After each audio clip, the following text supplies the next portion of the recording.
Hello mga kabibig, welcome back sa Timbangong YouTube channel. Ito ang pinakamaingay na YouTuber sa balat ng YouTube.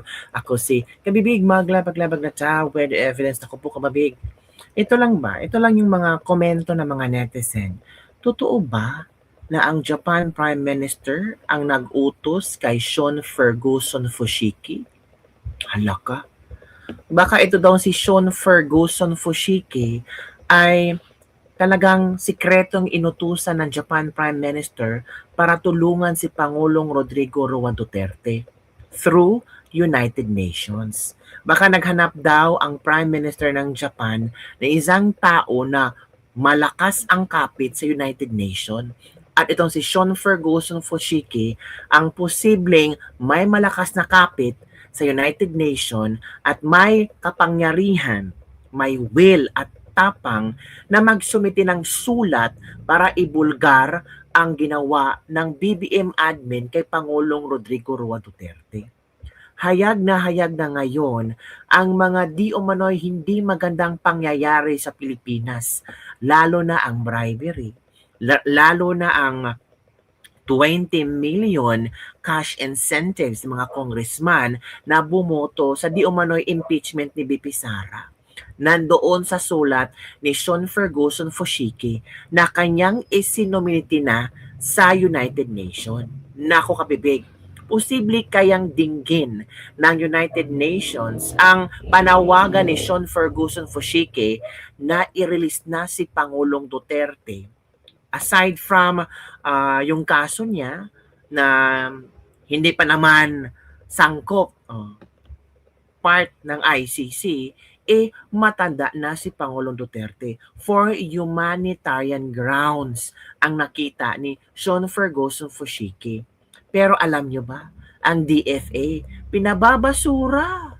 Oo. Sabi ng DFA, ibasura yun yung United Nations, tinakot nila ang United Nations. Sabi nga ni Sean Ferguson, sabi niya, yung pananakot na ginawa nila ay hayagang pagpapakita sa ibang bansa na ganitong klaseng gobyerno meron ang Pilipinas ngayon. Ito kami, share ko sa inyo ha. Sabi niya dito, now the world can clearly see it. Makikita na ng mundo kung gaano kabastos ang PBBM administration.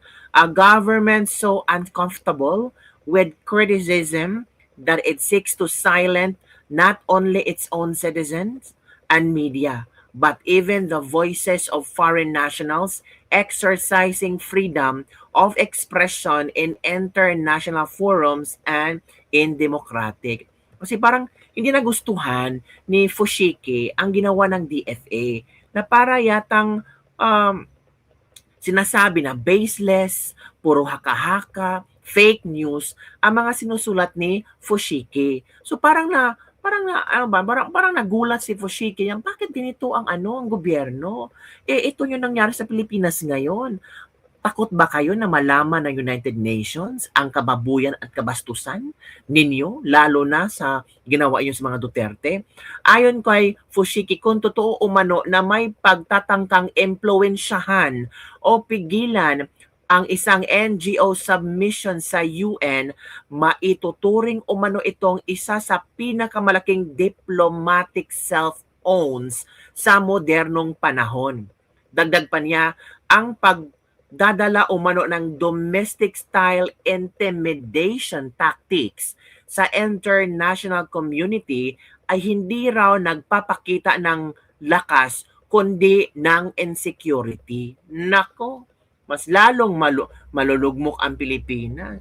Mas lalong pangit ang ang pangalan ng Pilipinas sa ginawa ng DFA. The irony is remarkable yan na.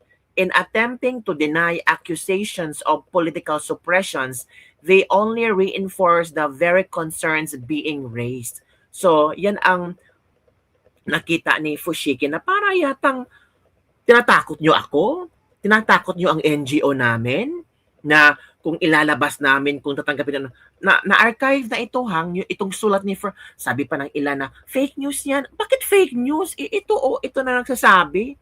Ano to, AI si Fushiki? Iba kasi hindi makapaniwala na gano'n katatag at tapang si Fushiki na sinulat talaga lahat detalyado ang ginawa ng PBBM admin. At dahil diyan, ang palabas na mga loyalista at talyanista, fake news, AI. Paano naging AI ang isang tao na na-meet and greet na ni Senator Marcoleta na na-interview na ng SMNI? Kayo talaga, kung ano-anong mga imagination lumabas sa mga utak niyong kulang sa kain. Huwag kayong ganyan. 'Di ba? Hayaan niyo ang isang international person or foreign or ang taga-Japan na magsiwalat sa United Nations ng ang kabalbalan ni Bongbong Marcos sa Pilipinas. Bakit kayo mapahiya? 'Di ba? Iparte kayo ng PBBM admin, kasali din kayo diyan. Mas lalong napapahiyahin noon. Nagbo-boomerang sa kanilang ginawa. Kasi sabi ni Fushiki, itong ginawa yung pananakot sa amin, intimidation and so on, makikita ito sa buong mundo. Hala. And now, the world can clearly see it. Nako, yan na nga ang sinasabi natin. Kayo-kayo lang talaga nagpapahiya sa Pilipino. Hayaan nyo si Fushiki. Kung walang tinatago si Marcos, kung puro fake news ito nga sinulat ni Fushiki, ay willing, si Marcos can stand. Si Marcos pwedeng imbestigahan. Sabi nga ni Fushiki, iimbestigahan niya si Marcos. Yan na. Yan na. Sabi ng iba, bakit ganun katapang si Fushiki? Ang Prime Minister ba ng Japan ang nasa likod niya? Hala! Yun ha, lumalabas na ang mga speculations, mga hypotheses, mga imagination, mga opinion ng maraming Pilipino na ang Prime Minister ba ng Japan ang nasa likod ni Fushiki na ganun siya katapang na nagsulat na kung ano ang nangyari sa Pilipinas at talagang isnumitin niya sa United Nations at ang kanyang suggestion pa, imbestigahan si Marcos. Yan na. Paiimbestigahan si Marcos at ang kanyang ginawa sa pamilya Duterte. Yan na, kapipi. Pero yung iba dyan, sabi na, hay, hindi nyo magawa yan kay Marcos. Oh, you don't know. Huwag yung ismulin ang United Nations. Pag mabasa United Nations yung sulat ni Fushiki at yung mga ebidensyang nakalakip sa sulat niya, baka masyak tayo na iimbitahin si Bongbong Marcos or di kaya gagawa ng isang grupo ang United Nations para imbestigahan ang ginawa ni Bongbong Marcos, lalo na ang mga taga-ICC. Iiyak na naman ang mga taga-ICC kasi mawawalan naman sila ng budget. Di ba? O, eto kabibigyan. Kung akala nyo ay idededma ito ng United Nations, nagkamali kayo. O, basahin na, pakinggan natin ito ha. Meron tayong balita tungkol dyan. Ako, hindi yan idededma. Ito kabibig ha, panoorin na, wait mo na. Ito, pakinggan natin. Ayon sa isang international law expert, posibleng aksyonan ng United Nations Human Rights Council ang inihain ng isang international non-government organization na nag-aakusa sa administrasyon ni Pangulong Bongbong Marcos Jr. na ginamit umano ang International Criminal Court bilang instrumento ng political warfare laban kay dating Pangulong Rodrigo Duterte. Ayon kay international law expert Dr. Melissa Loha, nakadepende sa mga ebidensyang isinumite kung mapapatunayang ginamit lamang ang ICC bilang political weapon o lehitimong proseso sa aligasyon ng crimes against humanity. Kung may substance, magkakaroon sila ng report, magkakaroon sila ng action. Ang possible na mangyayari is magpapadala ng rapporteur or para bang inquiry yung HRC if they find na weighty yung individual communication na sinabit. Sa apela na inihain ng International Career Support Association sa pangunguna ng Japanese Human Rights. Or dapat lang talaga na imbestigahan ng ICC. Sabi ng iba, nako, si Digong, hindi yan pakawala ng ICC kasi yan ang kailang trope. Kung si Digong na sa ICC, the more budget ang makukuha nila, the more trabaho. Kasi si Digong, ginagawa ilang gatasan. Grabe, no? Gatasan pa, kasi binayaran, gatasan pa ng ilang mga country daw. Ay, grabe naman po kayo. Huwag kayong ganyan sa ICC. Ginagawa ng ICC ang kanilang trabaho. Diba? Kahit alam nilang mali, ay, ewan natin, gagawin pa rin nila. Ay, kayo talaga.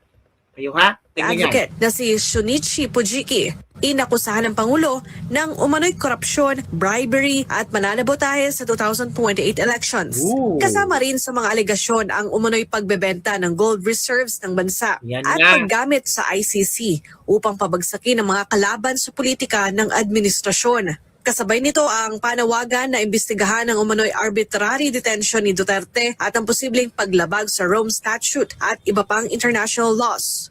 Ayon pa kay Dr. Loha, maaaring magsilbing testing ground ang kaso para sa Human Rights Council sa paghawak ng mga ganitong uri ng reklamo. In this situation sa Philippines ngayon, unique in the sense na ang government mismo ang gumagamit ng ICC as a political tool and ang nagrereklamo yung marginalized or opposition group. So, this would be an interesting interplay sa HRC because for one thing, hindi sila pwedeng mag-interfere sa Hala. politics, sa national politics ng kahit anong bansa. Ngunit ayon sa Department of Foreign Affairs o DFA, walang basehan ng mga paratang na isinumite ng International Career Bakit? Support Association sa United Nations. Umaasa rin ng DFA na walang magiging aksyon ng Human Rights Council sa naturang reklamo. Hala, Mariin takot. namang kinondena ni Japanese human rights advocate Fujiki ang bahayag ng DFA. Ayon sa kanya, ipinapakita lamang nito na hindi lamang ang mga mamamayan at media ng bansa ang nais patahimikin ng gobyerno mula sa kritisismo, kundi pati ang dayuhang gumagamit ng kalayaang magpahayag sa international forum sa demokratikong paraan. Yan na. Mas lalong nagulo. Bakit? Kasi parang natatahimik si Fushiki. Ayaw ng United Nations ng ganyan. 'Di ba? Alam na this, isagot nila, walang jurisdiction ang UN sa Pilipinas. Dapat lang managot kasi high na high. The Philippines is a permanent member of United Nations General Assembly, having been founding member since October 1940. However, the Philippines does not hold a permanent seat on the UN Security Council. The UN includes different types of membership and bodies which function as follow. Yan na sinasabi nila. It's good news where is ABS-CBN News GMM. Nabayaran talaga ang IC kaya ayaw nilang palaya si Digong kasi kumikita sila sa atin. Good job from Japan representative. Now this is a shame legacy to this admin, especially to BBM. It's the best example to share across the world if ICC is used for political power. O, yun ang kabibig. Na iba't ibang at sari-saring opinion ng ating mga netizen hinggil sa ano daw, aksyonan ba ito ng United Nations o hindi?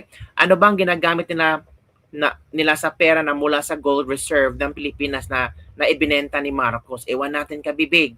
Grabe. Pati gold reserve, binenta na. Maybe kasi nagbenta ng gold ang sa flood control. Binayad sa ICC, sabi ni Joy Macero. Kung timing pag-uusapan, mukha yung pera sa gold reserves kasi hindi nila pinaliwanag sa public saan na yun after na benta, pinahuli si PRRD at pabalik-balik sa Europe si Zaldico that time. Ooh. Sabi ni Doycon, sana action na yan ng UN. Totoo naman ginamit pa ang pera ng Kavan ng bayan na inimaleta. Sabi nila, karma around the corner, not now but soon. If this news is true, BBM United Nations will quickly get rid of ICC. I hope it comes true. Yun mga kabibig ha, ang ilang mga komento ng ating mga netizens. So do you think mga kabibig, iimbestigahan na United Nations itong corruption sa Pilipinas at ang posibleng connivance ni BBM at ng ICC? Mas lalong lalawak ang istorya nito. Naku, mas lalong magdududa ang ibang nasyon. Ay, baka pwede, ganun. Yun lang kabibig ang ating Lebak for today. Don't forget to like, subscribe, and share this video. Totoo kaya, no? Posible kaya ang Japan Prime Minister ang nasa likod kay Sean Ferguson Fushiki? Sounds interesting. Pero sabi naman ni Sean Ferguson Fushiki is NGO sila. Malalaman natin kabibig sa tamang panahon. Bye everyone. See you next time.